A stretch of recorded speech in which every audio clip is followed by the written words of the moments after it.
سلام، روزتون بخیر. سحرم اولین ویدیو یوتیوبمه. میخوام موهامو رنگ کنم. این رنگ انتخاب کردم.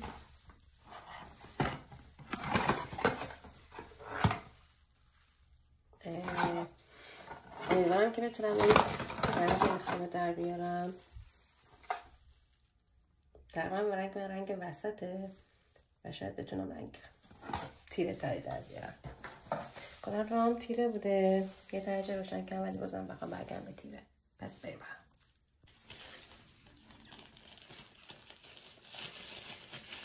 بس کشش لازم.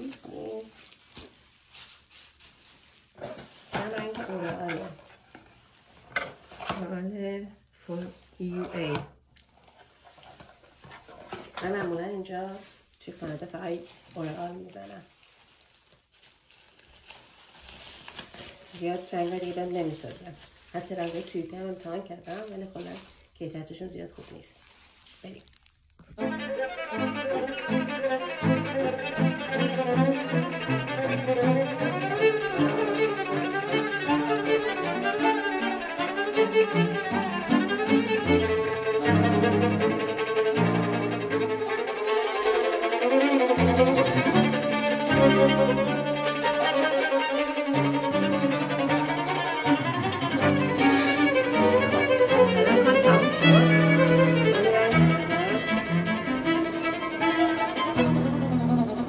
خیلی اعتقاد ندارم که زیاد بعد بمونه.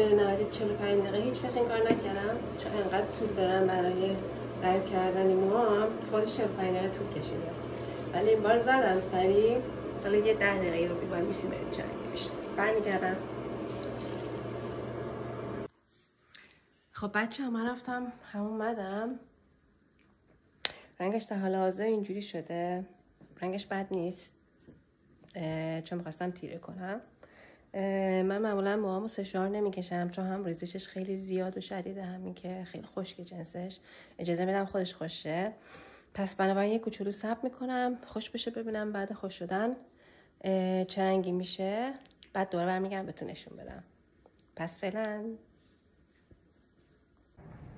بچه سلام، من برگشتم. رنگ موهام اینجوری شد.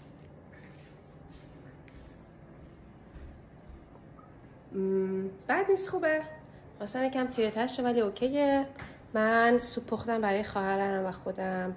یکم سرما خوردیم. اینم سوپمون.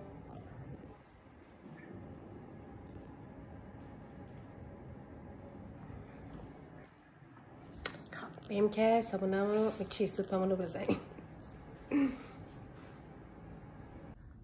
بچه ها من یادم رفت بگم توی سوپم معمولا که سوپ تیم هورتون بود آماده ولی من بهش کاهو، کدو، شیر اضافه کردم و یکم پیاز.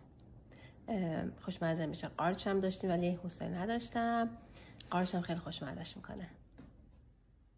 میخورم. جاتون خالی، براتون تعریف میکنم.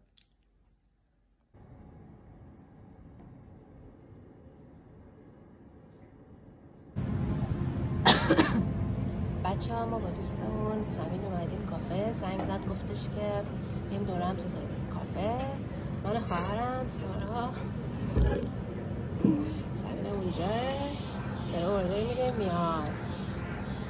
حالا بازم میایم ستایی. سمین جونم اومد. اجازه دست منه. حالا تا کافی بیاد دوباره برمیگردیم. اینم چایی. بچه ما شیرینی بیبی هستیم. اینم چای سفارش شده. چای ناصرالدین شاهی. چای قهوه‌ای.